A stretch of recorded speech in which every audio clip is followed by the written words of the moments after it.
Unable are the loved to die, for love is immortality. Emily Dickinson.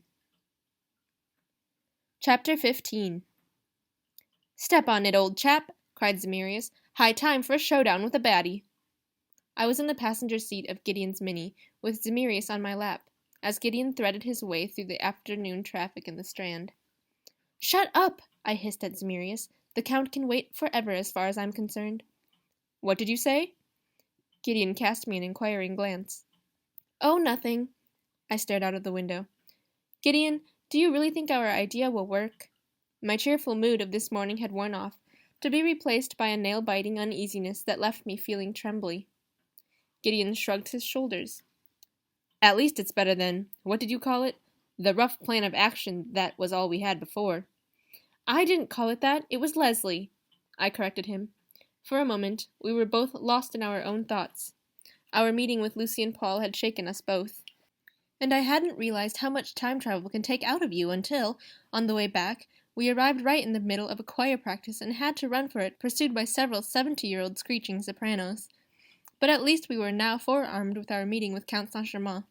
It was Lucy who had come up with the brainwave, and that brainwave was also the reason for the afore nail-biting uneasiness. "Watch what you're doing, laddie!" cried Zemirius, covering his eyes with his paws. "That was a red light!" Gideon stepped on the gas and failed to give way to a taxi before turning right toward the Guardian's headquarters. A little later, he was coming to a halt in the parking lot, tires squealing. He turned to me and put his hands on my shoulders. "Gwyneth," he began in a serious voice, "whatever happens, I want you to know that—" He got no farther. At that moment, the door on my side of the car was flung open. I was about to turn and give the unspeakable Mr. Marley a piece of my mind, but it was Mr. George, looking anxious and running his hand over his shiny bald patch. "Gideon! Gwyneth! At last!" he said reproachfully. "You're over an hour late."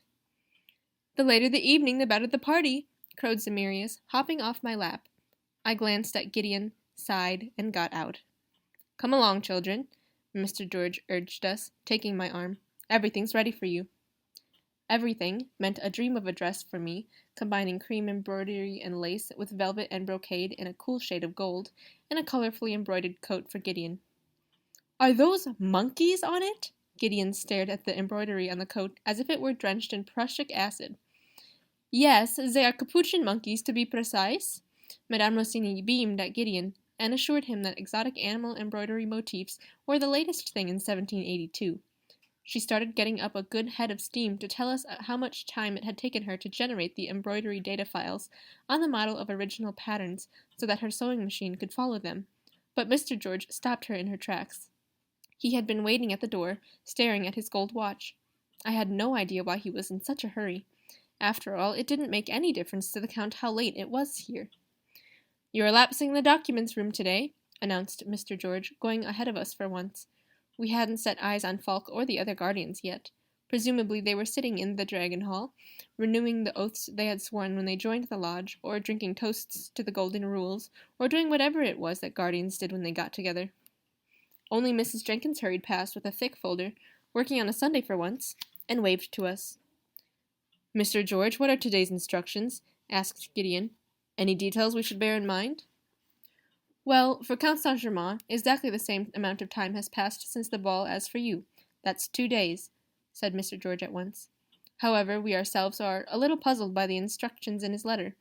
According to what it says, Gwyneth will spend 3.5 hours with him, while your visit is to last only 15 minutes, Gideon.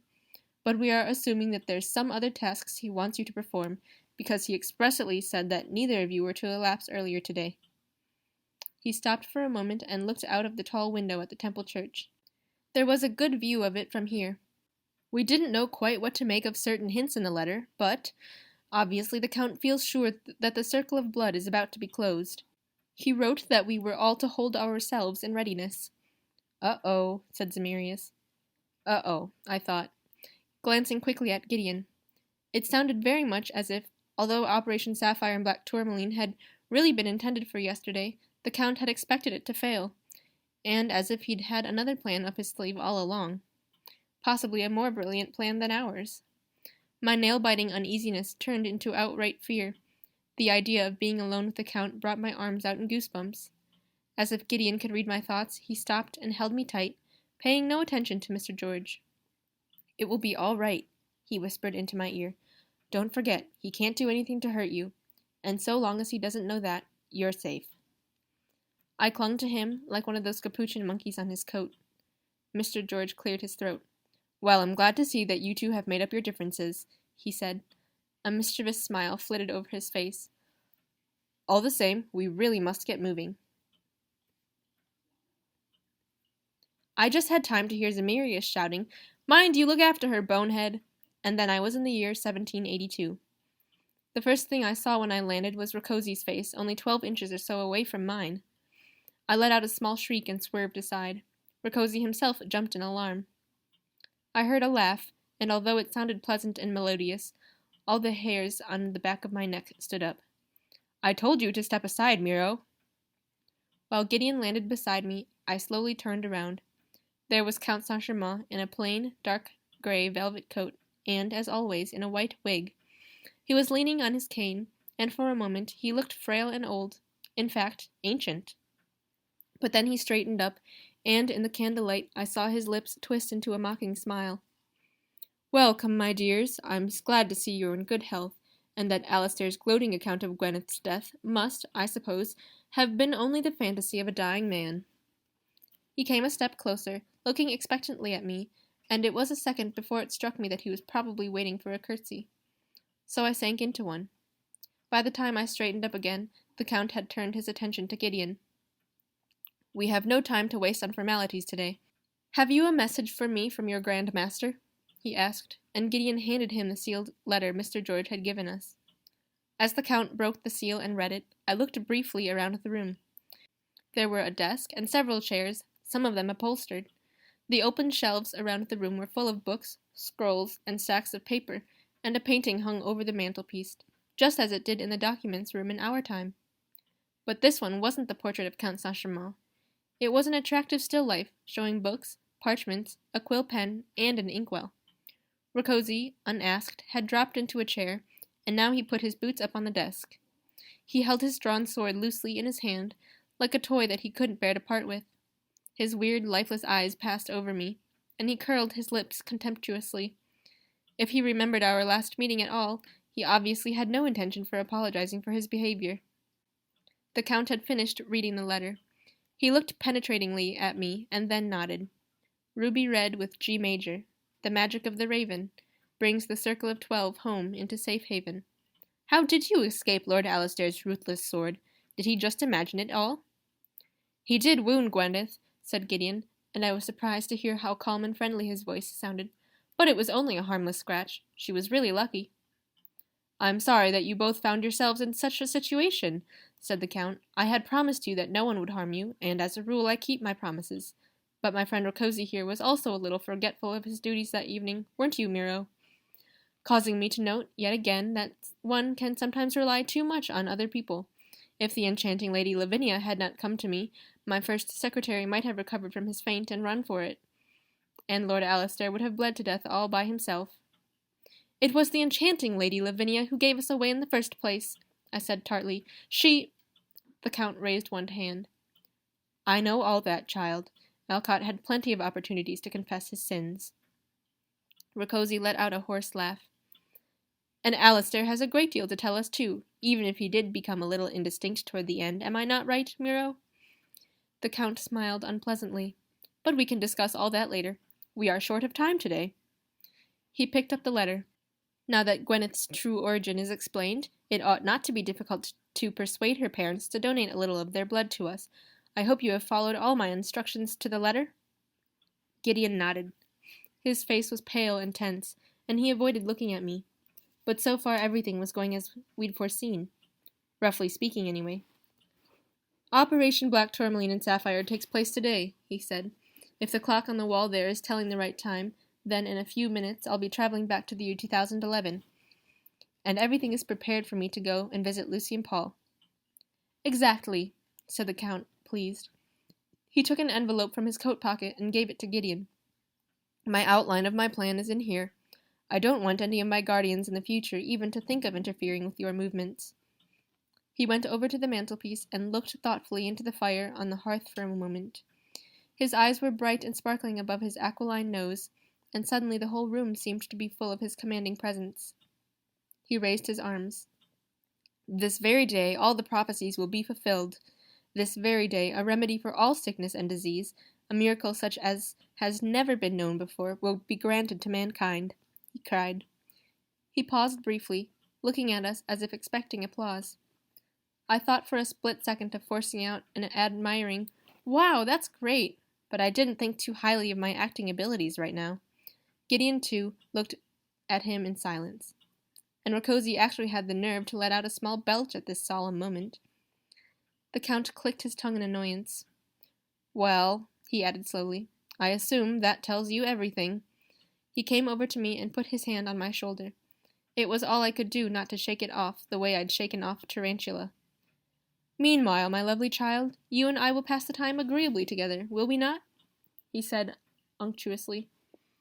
"I am sure you will understand that you must keep me company here for a little while longer than Gideon." I nodded and wondered whether the Count wasn't beginning to revise his idea of women. If he supposed I understood all that, then I couldn't be as dim as he normally assumed, could I? However, he was already going on in his high-handed way. "After all, our young friend Gideon must make Black Tourmaline and his Sapphire believe that their daughter will die if they don't give him some of their blood there and then." He laughed quietly and turned to Gideon. "You can dress it up a little if you like. Tell them about Rakoczy's taste for blood of virgins and the old Transylvanian custom of tearing hearts out of living bodies. But I'm sure that won't be necessary. If I know that foolish young couple, they'll give you their blood at once." Rakoczy let out a small bark of laughter, and the Count joined in. "People are so easily manipulated, don't you agree?" "But what about Gwyneth? Surely you're not really going to—" Gideon began, and his gaze flickered slightly. He still wasn't looking at me. The Count smiled. "Come now, what on earth are you thinking of, my dear boy? No one will hurt a hair of her head. She is only my hostage for a while. I mean, until you have traveled back from the year 1912 with the blood, taking it straight to the year 2011. He raised his voice. "And these sacred halls will tremble when the Brotherhood gathers and the time comes when the circle of blood in the chronograph can be closed." He sighed. "Ah, how I wish I could be present in that magical moment. You must tell me all about it in detail." "Oh yes, I bet. Blah, blah, blah." I realized that I was instinctively gritting my teeth. My jaws hurt already. Meanwhile, the Count had gone over to Gideon and was standing so close to him that the ends of their noses almost touched. Gideon didn't bat an eyelash. The Count raised his forefinger. "Then the elixir will be found under the sign of the 12-fold star, and it will be your task to bring it to me without delay." He took hold of both Gideon's shoulders and looked in his eyes. "Without delay." Gideon nodded. "I'm only wondering why you want the elixir brought back to this year," he said. "Wouldn't it be even more use to mankind in the 21st century, in our own time?" "A clever and philosophical question," replied the Count, smiling, and he let go of Gideon. "I am glad that you asked it. But this is not the time for such conversations. I will be happy to tell you all about my complex plans when your task is finished. Until then, you must simply trust me." I almost laughed out loud. Only almost. I tried to catch Gideon's eye, but although I was sure he noticed, he kept looking past me, at the clock, with its hands moving inexorably on. "There's one other thing. Lucy and Paul have a chronograph of their own at their disposal," said Gideon. "They could try to visit you here, today or maybe earlier, and prevent all this, including the handing over of the elixir." "Ah, now, surely by this time you understand enough of the laws of continuity to know that, so far, they have not succeeded in sabotaging my plans, or we would not be here together, would we?" The Count smiled. "And I have, of course, taken special precautions for the next few hours, until the elixir is in my hands. Rakoczy and his men will kill any unauthorized person who ventures near us." Gideon nodded and put a hand on his stomach. "Here we go," he said, and at last our eyes met. "I'll be back soon with the elixir." "I am sure that you will carry out your mission to perfection, my boy," said the Count cheerfully. "Bon voyage! Gwyneth and I will pass the time while you are gone with a little glass of port wine." I fastened my gaze on Gideon's, trying to put all of my love into my eyes, and then he had disappeared. I felt like bursting into tears, but I went on gritting my teeth and made myself think of Lucy. Over sandwiches and tea in Lady Tilney's salon, We had gone through it all over and over again. I knew that we had to beat the Count with his own weapons if we wanted to defeat him once and for all. And it had sounded simple enough, at least if Lucy's assumption was right. She had come up with it, just like that, and at first we dismissed it. Then, after some thought, Gideon nodded. "Yes," he said, "you could be right." And he began prowling around the room again. "Suppose we do what the Count says and give Gideon our blood," Lucy went on. "Then he can close the circle of blood in the second chronograph and hand the elixir to the Count, and then the Count gets to be immortal again." "Which is exactly what we've been trying to avoid like the plague for years, right?" said Paul. Lucy raised her hand. "Just a minute. Let's at least think this through." I nodded. I didn't know exactly what she was getting at, but somewhere at the back of my mind a question mark was quietly forming. It grew bigger and turned into an exclamation mark. "So the Count gets to be immortal, until I'm born?" "That's right," said Gideon. He stopped pacing up and down. "And that means he's still traveling all over the place in the history of the world, alive and well, including in our present." Paul frowned. "You mean?" Lucy nodded. "We mean that the Count is watching the entire drama live, in full color." She paused for a moment. "And I guess he has a seat in the front row." "One of the inner circle," I guessed. The others nodded. "The inner circle. The Count is one of the guardians." Now, as I sat here with the Count, I looked at his face. Which of them was he? The clock above the mantelpiece was ticking loudly. It was going to be an eternity before I traveled back. The Count gestured to me to sit down in one of the upholstered armchairs, poured glasses of dark red wine for both of us, and handed me one. Then he took the armchair opposite and raised his glass to me. "Your good health, Gwyneth. It was 2 weeks ago today that we first met. Well, from my point of view, anyway. I am afraid that my first impression of you was not especially favorable, but by now we are good friends. Would you not agree?" "Oh, sure." I sipped my wine, and then said, "You almost throttled me at that first meeting." I took another sip. And then, rather bravely, I added, "At the time, I thought you could read thoughts, but I expect I was wrong about that." The Count laughed in a self-satisfied way. "Well, I am able to understand the main currents of other people's thoughts, but there is no magic about it. Indeed, anyone could learn it. I told you, when we met before, about my visits to Asia, and how I acquired the wisdom and abilities of Tibetan monks there." So he had, yes, and I hadn't been listening properly. In fact, even now I was finding it hard to make out his words. They suddenly sounded strangely distorted, sometimes long, drawn out and slow, then as if they were being sung. "What on earth?" I murmured. Veils of pink mist were gathering before my eyes, and I couldn't blink them away. The Count interrupted himself in his lecture. "You're feeling dizzy, aren't you? And now your mouth is dry. Am I right?" Yes, it was! How the hell did he know? And why did his voice sound so metallic? I stared at him through the strange pink mists. "Have no fear, my child," he said. "It will soon be over. Rakosi has promised me that you will feel no pain. You will have fallen asleep before the spasms begin. And, with a little luck, you won't wake up again before the end." I heard Rakosi laugh. It sounded like the noises you get on a recorded tape in a ghost train ride at the fun fair. "But why—" I was trying to speak, but all at once my lips felt numb. "Don't take this personally," said the Count in a chilly voice, "but in order to realize my plans, I am afraid I have to kill you. The prophecies foretell that too." I wanted to keep my eyes open, but I couldn't. My chin fell on my breast, then my head flopped over to one side, and finally my eyes closed. Darkness surrounded me. "Maybe I really am dead this time," was the first thought to cross my mind when I came back to my senses.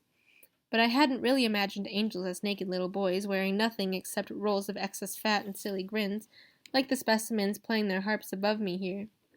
Anyway, they were only painted on the ceiling. I closed my eyes again. My throat was so dry that I could hardly swallow. I was lying on something hard, and I felt utterly exhausted, as if I'd never be able to move again. Somewhere behind my right ear, I heard a tune being hummed. It was the Death March motif from Wagner's The Twilight of the Gods, Lady Arista's favorite opera. The voice humming the tune in an unsuitably jaunty way seemed to me vaguely familiar, but I couldn't place it. And I couldn't look to see who it was either. because my eyes simply refused to open. Jake, Jake, said the voice, I'd never have expected you, of all people, to get on my trail. But your medical Latin will do you no good now. The voice laughed softly. By the time you wake up, I'll be over the hills and far away. You know it's very pleasant in Brazil at this season. I lived there for several years, from 1940 onward. There's much to be said for Argentina, and Chile as well. The voice paused for a moment to whistle a few bars of the Wagnerian theme. I'm always drawn back to South America. And Brazil, incidentally, has the best cosmetic surgeons in the world. They've dealt with my annoyingly hooded eyelids, my hooked nose, my receding chin, which is why, fortunately, I don't look much like my own portrait anymore. My numb arms and legs were beginning to tingle, but I controlled myself. It was probably all to the good if I kept perfectly still for now. The voice laughed. But even if someone here in the lodge had recognized me, it went on, I'm sure none of you would have had the brains to draw the right conclusions, except for that pest Lucas Montrose, who was on the very verge of unmasking me. Oh, Jake, and even you didn't realize that he had died not of a heart attack, but of Marley Sr.'s subtle poisons, because you ordinary humans only ever see what you want to see. You're a nasty, horrible, dopey man, piped up a frightened voice somewhere behind me. You've hurt my daddy. I felt a cold draught of air. And what have you done to Gwyneth? Yes, what? That was the question, and why didn't I hear a squeak out of Gideon? There was a clinking sound, and then the clink of a case of some kind being closed. Ever ready to further the cause of the Guardians, all of you. A cure for all the diseases of mankind. What a joke! A snort of contempt, as if mankind deserved it. Well, you won't be able to help Gwyneth for one any more. The voice was moving around the room, and I was beginning to get a glimmering of whose voice it was, and who I was dealing with, although I could hardly believe it. She's as dead as the laboratory rats you were always dissecting. Another soft laugh. And that, incidentally, is a simile, and not a metaphor. I opened my eyes and raised my head. But you could always use it as a symbol, couldn't you, Mr. Whitman? I asked. Next moment I was sorry I'd outed myself. No sign of Gideon, only Dr. White lying unconscious on the floor, his face as gray as his suit.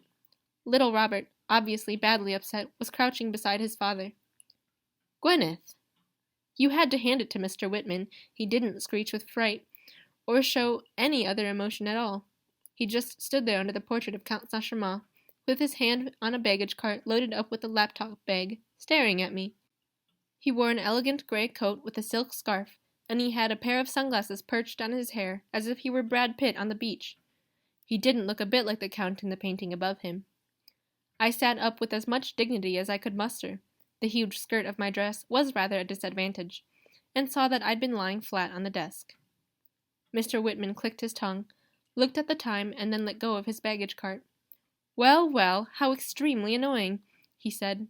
I couldn't suppress a grin. Yes, isn't it? I agreed. He came closer, and suddenly, as if by magic, brought a small black pistol out of his coat pocket. How could this happen? Didn't Rakoczy make his potion strong enough? I shook my head. Mr. Whitman frowned and pointed the pistol at my heart. I was going to laugh, but only a frightened snort came out. All the same, I asked, Want to try again? And did my best to look him bravely in the eye. Or have you realized that you can't harm me? Aha! Our plan was working out, although if Gideon had put in an appearance, I'd have felt much happier about it. Mr. Whitman stroked his smoothly shaved chin and looked thoughtfully at me. Then he put his pistol away. No, he said in the familiar voice of a trustworthy teacher, and suddenly I did see something of the older version of the Count in him after all. I suppose there would be no point in that. He clicked his tongue again. I must have made a mistake in my thinking. The magic of the raven. How very unjust that you were born with a gift of immortality. You of all people. However, there is some point in it, because both lines unite in you. Dr. White moaned quietly. I glanced at him, but his face was still ashen. Little Robert jumped up. Watch out, Gwyneth, he said, sounding scared. I'm sure that horrible man is planning something bad. So was I. But what? As the star dies, the eagle arises supreme, fulfilling his ancient and magical dream. For a star goes out in the sky above, if it freely chooses to die for love. quoted Mr. Whitman quietly. Why didn't I think of that at once? Well, it's not too late. He came a couple of steps closer to me, took a small silver box out of his pocket, and put it on the desk beside me. Is that snuff or what? I asked, bewildered. I was beginning to feel very anxious about our plan. Something was going wrong. Very wrong indeed. Once again, of course, you are slow to understand, said Count Saint-Germain, formerly known as Mr. Whitman. He sighed. This little box contains 3 cyanide capsules. I could tell you why I carried them about with me, but my plane leaves in 2.5 hours, so I am a little short of time. In other circumstances, you could always throw yourself on the rails of the tube, or jump off the top of a high-rise building. But, take it or leave it, fundamentally, cyanide is the most humane method. You simply have to put a capsule in your mouth and crush it between your teeth. It will work at once. Open the box. My heart sank. You want me to take my own life? Exactly. He lovingly caressed his pistol. Because there is no other way to kill you. And in order to, let's say, help your decision along a little, I am going to shoot your friend Gideon the moment he arrives back here. He looked at the clock.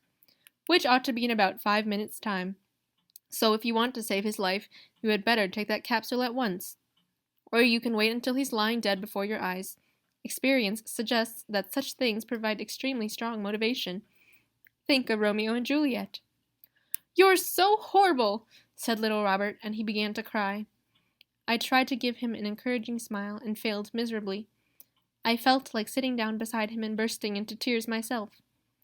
Mr. Whitman, I began. I do prefer the title of Count, you know, he said cheerfully. Please, you mustn't. My voice broke. But why can't you see sense, you stupid child? He sighed. Believe me, I have longed for this day. I am about to return to my real life at last. A teacher at St. Lennox High School. Of all the activities I have pursued for the last 230 years, that was really the most demeaning. I have lived close to the pulse of power for centuries. I could have dined with presidents, with oil barons, with kings.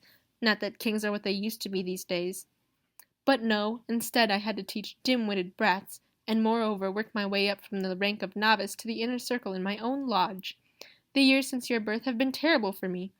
Not so much because my body began to age again, and was beginning to show slight traces of deterioration. At this point he indulged in a vain, self-satisfied smile. As because I was so vulnerable. I lived for centuries without a fear in the world. I marched over battlefields amidst a hail of bullets. I exposed myself to any danger you care to mention, always in the knowledge that nothing could happen to me. But now, any virus could have finished me off in the last few years. Any damn bus could have run over me. Any falling brick could have knocked me down and killed me. At this moment I heard a clattering noise, and Zemirius came swooping through the wall at high speed. He landed right beside me on the desk. Where the hell are the guardians? I asked him, not stopping to bother that the Count could hear me. But he seemed to think the question was meant for him. They can't help you now, he said. I'm afraid he's right. Zemirius was flapping his wings frantically. When Gideon got back before, those idiots closed the circle of blood, and then Mr. Male Model here took that useless fool Marley hostage and forced the guardians into the chronograph room at pistol point. They're locked in there now, turning the air blue with their language. The Count shook his head. No, that was certainly no life for me, and it must come to an end. What can a little girl like you offer the world? I, on the other hand, still have many plans. Great plans.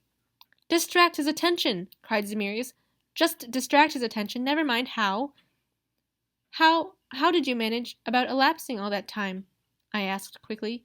Uncontrolled time travel, I mean, it must have been terribly uncomfortable. He laughed. Elapsing? Huh! My natural lifespan had run out, and from the moment when I would have died, I no longer had to bother with the nuisance of traveling in time. And what about my grandpa? Did you kill him too, and steal his diaries? At this point, tears rose to my eyes. Poor grandpa. He'd been so close to uncovering the whole plot. The Count nodded. Our clever friend Lucas Montrose had to be silenced. Marley Sr. saw to that. The descendants of Baron Rakoczy have served me well over the centuries, although the last in the line is a disappointment. That pedantic, red-headed dreamer has inherited none of the Black Leopard's quick wits. He looked at his watch again, and then glanced expectantly at the group of armchairs standing around the documents room. Well, it ought to be any time now, Juliet. You obviously want to see your Romeo lying in his own blood." He took the safety catch off his pistol. "It really is a pity. I liked the boy. He had great potential." "Please," I whispered one last time, but at that moment Gideon, bending his knees slightly to ensure a soft landing, came down beside the door. He didn't even have time to straighten up before Mr. Whitman fired the first shot, and then another, and another, firing again and again until the entire magazine of his pistol was empty. The gunshots echoed deafeningly through the room as the bullets hit Gideon in the chest and the stomach. His green eyes, wide open, wandered around the room until he caught sight of me. I screamed his name. As if in slow motion, he slid down the door, leaving a wide trail of blood behind. Finally, he was lying on the floor, oddly distorted. "Gideon, no!" With another scream, I rushed to his side and clasped his lifeless body in my arms.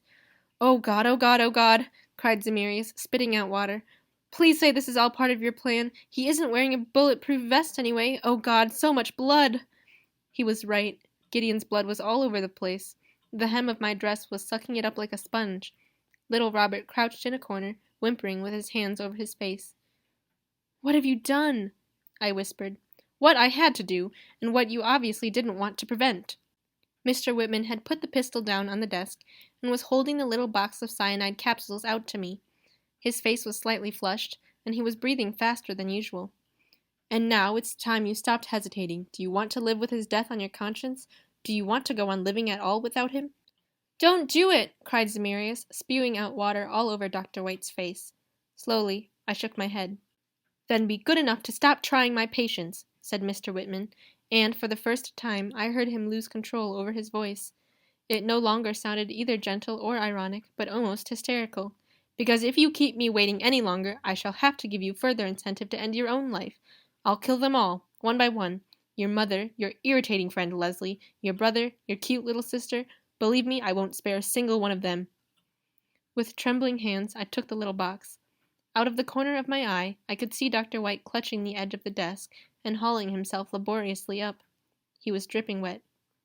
Thank heavens, Mr. Whitman had eyes only for me. "That's a good girl," he said. "Maybe I'll catch my flight yet, and once I am in Brazil, I will—" But he never got around to saying what he would do in Brazil, because Dr. White brought the butt of a pistol down on the back of his head. It made an ugly, dull thud, and then Mr. Whitman fell to the floor like a felled oak tree. "Yes!" crowed Zemirius. "Good work! Show the bastard there's life in the old doctor yet!" But the effort had been too much for Dr. White. With a horrified look at all the blood, he collapsed again with a soft sigh, and lay on the floor beside Mr. Whitman. So only Zemirius, little Robert, and I saw Gideon suddenly cough and sit up. His face was still as pale as death, but his eyes were bright and full of life. A smile slowly spread over his face. "Is that over?" he said. "The cunning so-and-so," said Zemirius. In his astonishment, he'd suddenly lowered his voice. How on earth did he do that? "Yes, it's all over, Gideon." I flung myself into his arms, taking no notice of his wounds. "It was Mr. Whitman, and I can't think how we failed to recognize him." "Mr. Whitman?" I nodded and clung closer to him. "I was so afraid you might not have done it, because Mr. Whitman was perfectly right about one thing. I don't want to live without you, not for a single day." "I love you, Gwenny." Gideon hugged me so hard that I was left breathless. "And of course I did it. Well, what option did I have with Paul and Lucy standing over me? They dissolved the stuff in a glass of water and made sure I drank it down to the very last drop." "Now I get it," cried Zemirius. "So that was your brilliant plan. Gideon's been feeding his face with the Philosopher's Stone, and now he's immortal as well.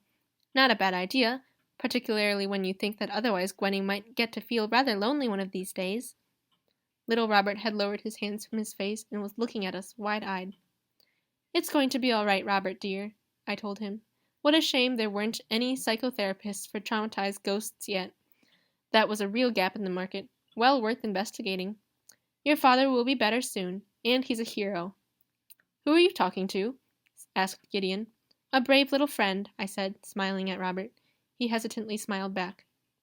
"Uh-oh, I think he's coming to his senses," said Zemirius. Gideon had spotted it too. He let go of me, stood up, and looked down at Mr. Whitman. "I guess I'd better tie him up," he said with a sigh, "and Dr. White needs a dressing on the injury." "Yes, and then we must let the others out of the chronograph room," I said. But first we'd better think what we're going to tell them. And before that, I absolutely have to kiss you, said Gideon, taking me in his arms again. Zemirius groaned. Oh, really, as if you two didn't have all eternity ahead for that kind of thing. At school on Monday, everything was the same as usual. Well, almost everything. In spite of the spring-like temperature, Cynthia had on a thick scarf around her neck, and she crossed the foyer inside the entrance to the building fast, without looking either to right or left. Gordon Gelderman was close on her heels. "Aw, come on, Cynthia," he growled in a bass voice. "I'm sorry, but you can't hold it against me forever. And I wasn't the only one who thought your party could do with, well, something to liven it up. I distinctly saw Madison Gardiner's boyfriend pouring another bottle of vodka into the punch. And Sarah finally admitted that the green dessert was up to 90% her grandmother's homemade gooseberry spirit." "Go away," said Cynthia, trying hard to ignore a group of giggling Year 8 kids who were pointing at her and giggling. You've made me a laughingstock in front of the whole school. I'll never forgive you." "And to think I missed that party," said Zemirius. He was sitting on the bust of William Shakespeare.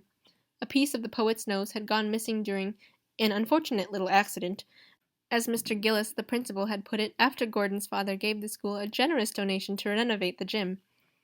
Before that, the principal had called the accident willful destruction of a valuable part of our cultural heritage. "Sin, this is nonsense," squeaked Gordon. He was probably never going to get through the breaking of his voice and come out on the other side. "No one's interested in what you were doing necking with that 14-year-old. The love bites will be gone by next week, and anyway, they're very sexy. Ouch!" The flat of Cynthia's hand had landed on Gordon's cheek with a loud slap. "That hurt!" "Poor Cynthia," I whispered. "Once she knows that her beloved Mr. Whitman has left his job, she's going to be devastated." "Yes, it'll be odd without Mr. Squirrel. Could be we'll even find ourselves enjoying English and history." Lesley linked arms with me as we went toward the stairs. "Although, let's be fair, I never could stand him. My good sound instincts, I guess, but his classes weren't so bad." "That's not surprising. He'd seen it all live," I said. Zemirius was flying along after us. On the way upstairs, I found myself feeling more and more melancholy. "Maybe, but that's no excuse. I hope he rots away in the Guardian's dungeons," said Lesley. "Oh, look, there's Cynthia in a flood of tears, running for the girls' toilets." She laughed. "Someone ought to tell her about Charlotte. I bet she'd feel better then." "Where is Charlotte, anyway?" Lesley looked around. "Seeing an oncologist," I told her. We did try pointing out to Aunt Glenda that there could be other reasons why Charlotte felt so unwell, looked green in the face, was in a shocking temper, and had a splitting headache, but the idea of a hangover is alien to Aunt Glenda, especially where her perfect daughter is concerned. She's firmly convinced that Charlotte has leukemia, or a brain tumor, and this morning she wasn't prepared to believe that Charlotte was miraculously cured, even though Aunt Mattie tactfully put a leaflet about adolescence and alcohol down right in front of her. Lesley giggled. "I know it's mean of me, but I can't help feeling a little bit that it serves Charlotte right. Just a little bit. That's not inviting bad karma, is it? And only for today. For tomorrow, we'll be really nice to Charlotte, right? We might even try pairing her off with one of my cousins." "We might. If you really want a foretaste of hell, go ahead." I craned my neck to catch a glimpse of James's niche over the heads of the students in front of me. It was empty. Although that was only what I'd expected, I did feel a pang. Lesley squeezed my hand. "He isn't there anymore, is he?" I shook my head. "That means your plan worked. Gideon's going to be a good doctor someday," said Lesley. "You're not crying over that stupid bone-headed snob now, are you?" Zemirius turned a somersault in the air above my head. "Thanks to you, he led a long and happy life, although I bet he drove any number of people to distraction in the course of it." "Yes, I know," I said, surreptitiously wiping my nose. Lesley gave me a tissue. Then she saw Raphael and waved to him. "And you still have me, for the rest of your eternal life." Zemirius dropped a kind of damp kiss on my cheek. "I'm much cooler than your friend James, and more dangerous, and more useful. And I'll still be there if your immortal boyfriend changes his mind in a couple centuries' time and starts looking around for someone else. I'm the most faithful, beautiful, cleverest companion anyone could wish for." "Yes, I know," I said again, as I watched Raphael and Lesley exchanging the 3 obligatory kisses on the cheek that Raphael had assured us were the typical French way of saying hello.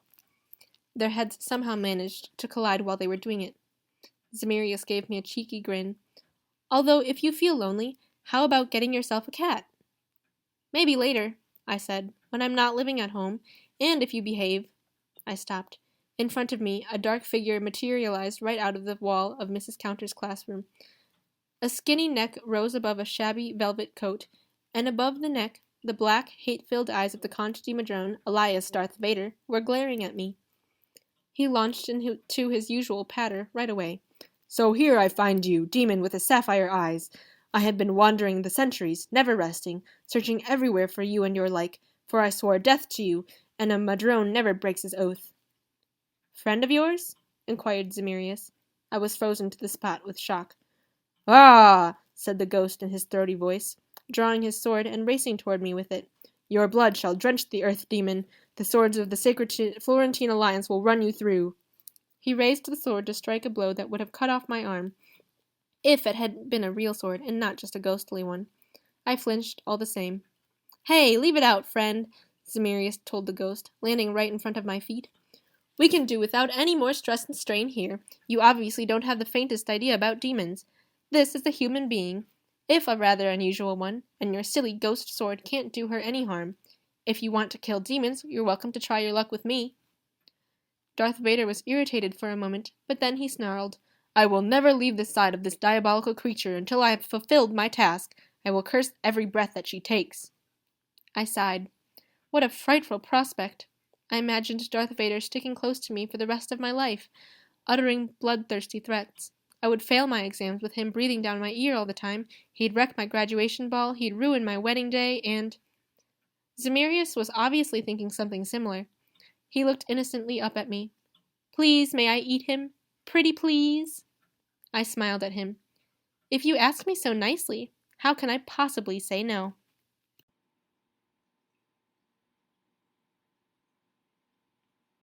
This weekend, Lord and Lady Pimpool-Botham announced the betrothal of their eldest son, James Pimpool-Botham, to the Honourable Miss Amelia Batten, the youngest daughter of the Viscount Mountbatten. The engagement came as no surprise to anyone, since interested observers had been speaking for months of a tender relationship between the young couple, and, according to rumour, they were seen to be walking hand in hand in the garden at the ball given at Claridge's. See our earlier report. James Pimpool-Botham, whose pleasing appearance and faultless manners distinguish him among the unfortunately small number of eligible men of means of marriageable age to be found in high society these days, is also an outstanding horseman and fencer, while his future wife is noted for her exquisite taste in the latest fashions and her laudable inclination to works of charity. The wedding of the couple will be celebrated in July at the country residence of the Pimpool-Bothams. From the London Society Gazette, Lady Danbury's Journal, April 24th, 1785. Epilogue. Belgravia, London, January 14th, 1919. Very pretty, my dear. Those muted colors look elegant, yet also welcoming. It was worth sending to Italy for the curtain fabric, don't you agree? Lady Tilney had walked all around the drawing-room, examining everything. Now she went up to the broad mantelpiece and straightened out the photographs standing on it in their silver frames. Lucy was secretly afraid that she might run her gloved forefinger over the mantelpiece and tell her that she didn't supervise the housemaid strictly enough, which was definitely true. Yes, I must say the furnishing is really stylish, Lady Tilney went on. The drawing-room, you know, is the visiting card of any home, and here anyone can see that at once the lady of the household has good taste. Paul exchanged an amused glance with Lucy and gave Lady Tilney one of his bear hugs.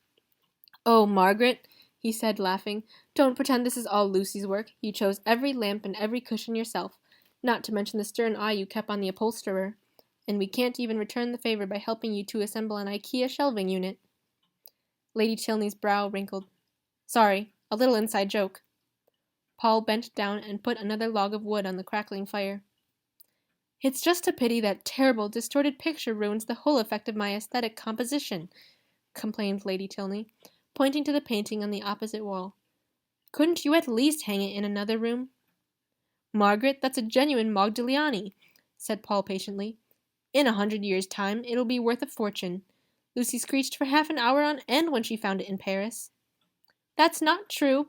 For a minute at the most, Lucy contradicted him. That picture, anyway, means that the future of our children and grandchildren is secure. That and the chagall hanging on the staircase." "As if you needed it," said Lady Tilney. "I am sure your book will be a best-seller, Paul, and I know that the Secret Service pays the two of you a truly impressive salary, as is only right, considering all you have done for the country." She shook her head. "Although I cannot think it right for Lucy to pursue such a dangerous profession, I can hardly wait to see her settle down and become a little more domesticated, which, thank God, will be the case now. And I can hardly wait for the intervention of central heating." Shivering, Lucy dropped into one of the armchairs beside the fire. "Not to mention other things." She glanced at the clock on the mantelpiece. "They'll be here in 10 minutes' time," she said nervously. "Louisa could begin laying the table." She looked at Paul. "How do you think Gwyneth will take the news that she's going to have a little brother or sister? I mean, it's bound to be an odd feeling." She stroked the slight curve of her stomach. "Assuming that our child has children, they'll be old before Gwyneth is even born. And maybe she'll get jealous. After all, we left her behind when she was a baby, and now if she sees—" "I'm sure she'll be delighted," Paul interrupted her. He put a hand on her shoulder and kissed her lovingly on the cheek. "Gwyneth is just as generous and lovable as you. And Grace." He cleared his throat to conceal his sudden emotion. "I'm far more afraid of the moment when Gwyneth and that young man tell me I'm going to be a grandfather," he added. "I hope they'll leave it for a few years yet." "'Scuse me!" The housemaid had come into the room. "I forgot. Do I lay the table in the dining room, or in here, Mrs. Bernard?"